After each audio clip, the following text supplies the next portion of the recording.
Hi everyone, Big Pauly back for a brand new video. Yes, it's time to count down my top 10 favourite films of the 90s decade, from number 10 to number 1. Let's do it.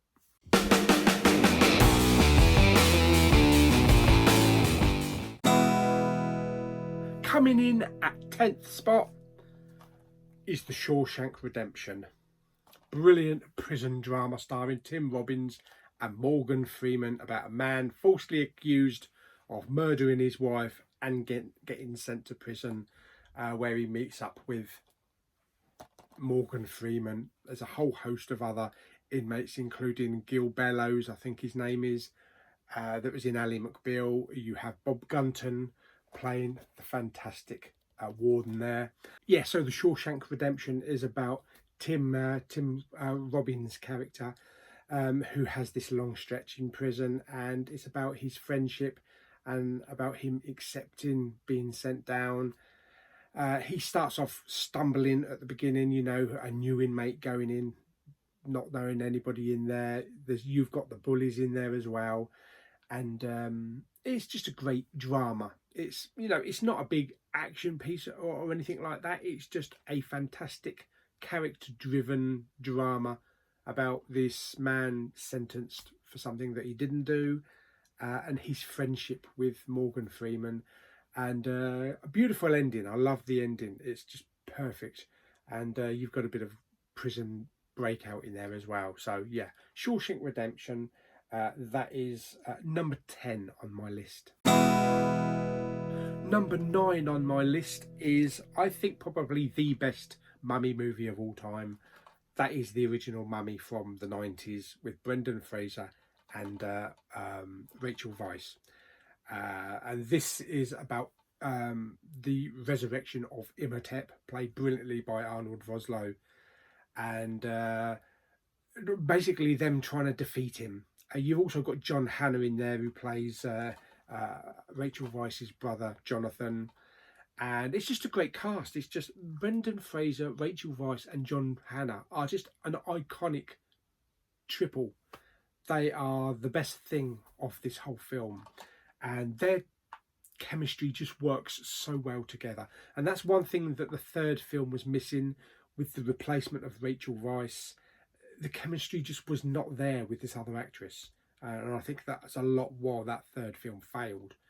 But for this, it is brilliant. Directed by Stephen Sommers, and it's got iconic scenes in it, and it's big sweeping desert archaeology mummy film. That's all I can say, with some great action pieces.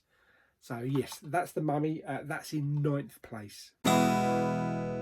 Number 8 on my list. You better not let this bus go slower than 50 miles an hour. That's right, it's Speed, with Keanu Reeves and Sandra Bullock. If someone said to you, I've got an idea for a film, it's all going to be set on board a bus, and it's about the passengers on this bus, and if the bus goes above 50 miles an hour, it'll blow up. Probably a lot of studios would say, oh, that is the most stupidest screenplay ever. But boy, does it work. Boy, does it work.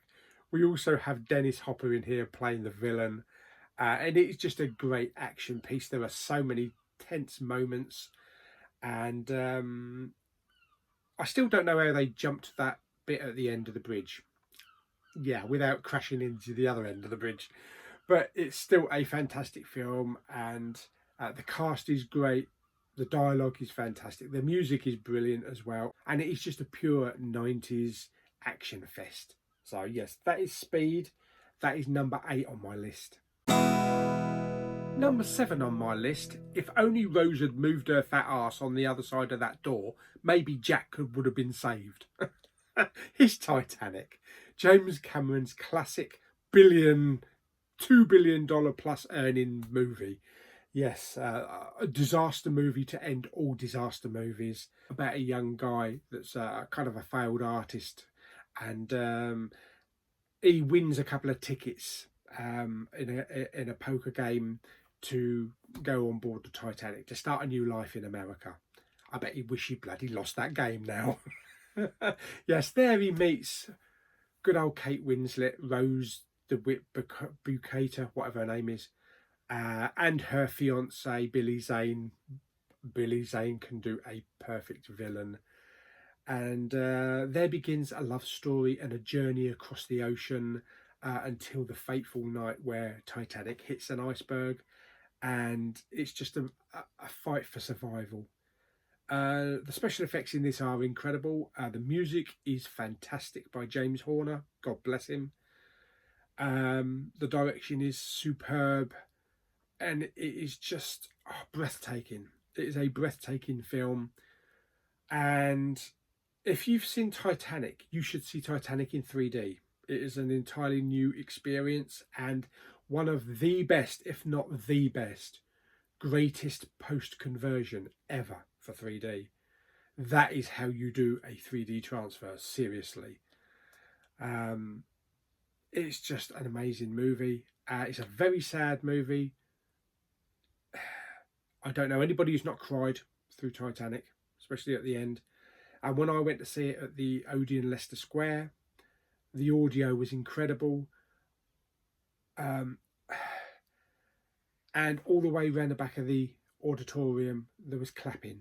I thought it was the actual I thought it was actually in the film. It wasn't. It was actually people all the way around me just clapping at the end of the film. It was so fantastic. Yes, so that is Titanic with Kate Winslet and Leonardo DiCaprio, and that is number 7 on my list. Number 6 on my list, you have to decide which rabbit hole you're going down. Who's going down the burrow? Yes, it is The Matrix, again with Keanu Reeves, Carrie-Anne Moss, Lawrence Fishburne, Hugo Weaving, directed by the Wachowski brothers. Well, then it was. Before everything changed. Yes, and this is so iconic for the 90s with bullet time, the special effects. We'd never seen anything like it before. It's all to do with, you know, getting stuck in the Matrix where it's different from the real world. I won't go into it because we all know about the Matrix, but it is a kind of mind-bending, time-bending, dimension-bending movie. That's a lot of bending. Yeah, and it is the best Matrix movie, and I enjoy the sequels. I don't have any problems with the sequels, but Resurrections, what the hell was all that about? I really don't know. I can't even believe Resurrections is in the same franchise. But anyway, this is The Matrix. This is the original film. This is number 6 in my list. Number 5 on my list is Bruce Willis. You've got to have a Bruce Willis film in your collection. Yes, it's Armageddon out of here. Michael Bay action fest disaster. Yes. I think this came out around about the same time as Deep Impact. I personally enjoy Armageddon more than Deep Impact, but I do like Deep Impact as well. Ben Affleck, Liv Tyler, Michael Clark Duncan. There are so many great people in this film. So many great people. Steve Buscemi is hilarious in the film. You've got Peter Stormare playing the Russian cosmonaut, who's hilarious. Owen Wilson. It's just a fantastic film about a meteor coming towards Earth. It's it's an extinction level event. The only people that can save the world are drillers. Yeah, don't send up astronauts. Send up, drillers, deep sea drillers. And it works brilliantly. There's some great action. The music is fantastic. The launch sequence of the shuttles on their way up, holy shit. With your, if you've got your own separate sound system, oh my God, when those shuttles lift up, that is unbelievable. It is emotional at the end when they're on this meteor or this asteroid, and and Bruce and Liv get to do their little bit. I love the ending as well. The ending's a bit emotional. It's a bit cheesy in some areas, but it is a great, enjoyable 90s. You just got to strap yourself in and just go with the action and go with the adventure. So yes, this is Armageddon. This is number 5 on my list. Now, the top 4 was really difficult for me because there's so many iconic films. But number 4, I'm going with Independence Day from Roland Emmerich and Dean Devlin.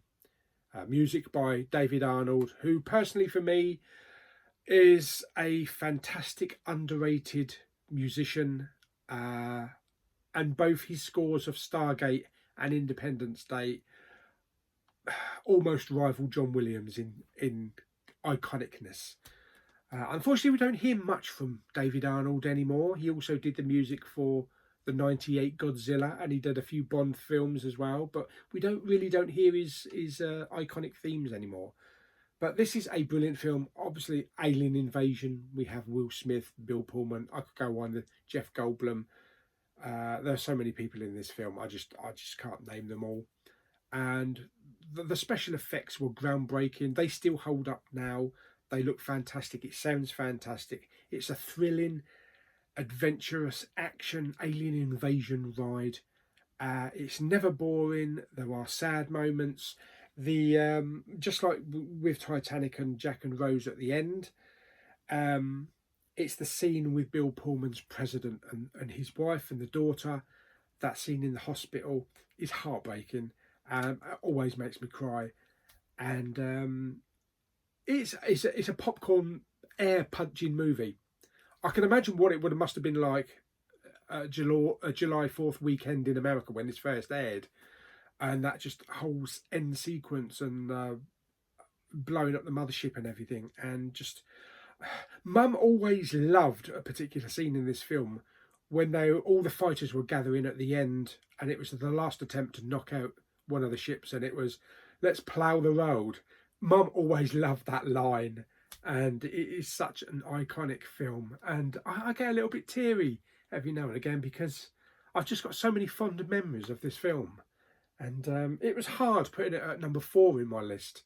But there are other great films in third, second and first place. But yeah, Independence Day, one of the greatest action adventure movies of all time. Number 3 in my list, Toy Story. Yes, the original and still the best. Yes. This is my favourite Pixar movie of all time. This is the one that kicked it all off with Buzz Lightyear and Woody and all of the other characters. And it was just unlike anything we'd ever seen before. The dialogue was fantastic. The voice characters, you know, the voicing of these characters was amazing. It was perfect. I couldn't think of anybody else to voice these characters. And it's just an adventurous movie. And it shows you what toys get up to when you're not around. So be kind to your toys, because you never know, they might start coming back and getting their revenge on you.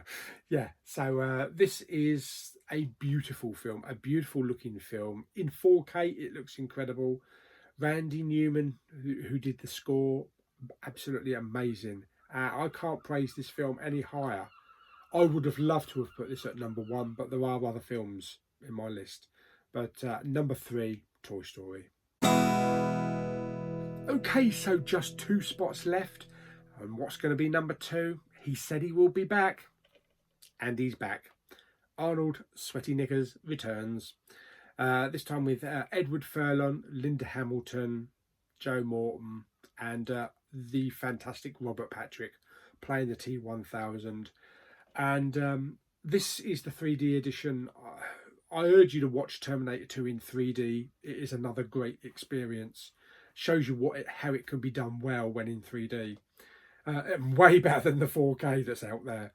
And this James Cameron movie is absolutely fantastic.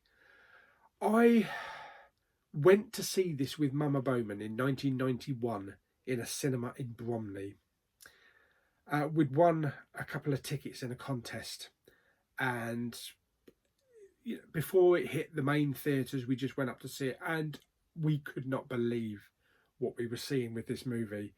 And it was one of those atmospheres in the cinema that you see so many times with American audiences for, like, Avengers. Just everybody cheering, everybody clapping, everybody laughing all together.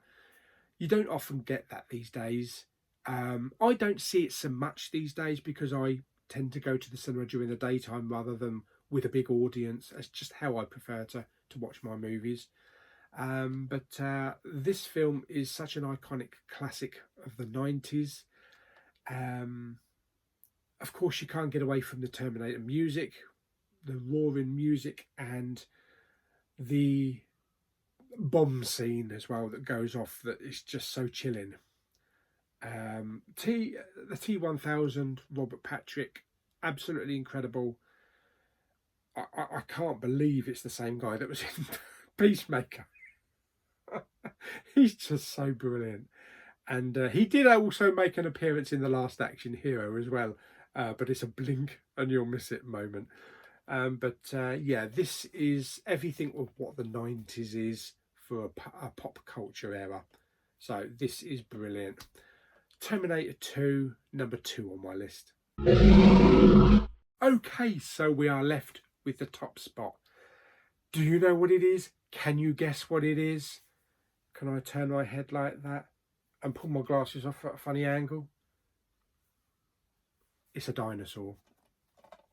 It's Jurassic Park. The original Jurassic Park from Steven Spielberg, starring Jeff Goldblum, Laura Dern, and what's his name? I forgot his name. Sam Neill. It's the #1 film of the 90s and you've forgotten the lead's name.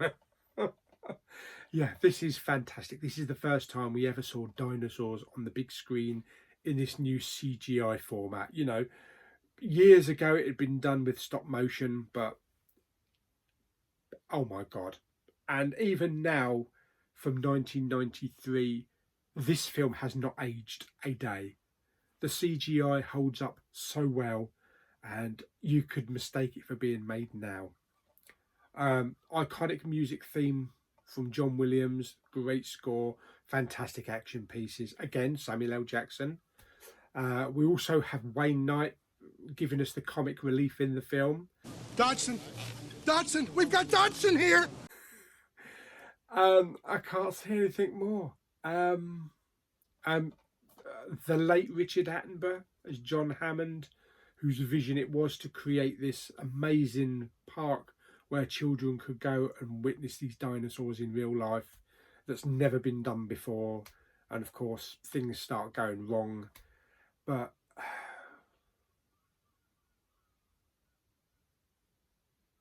it's Jurassic Park.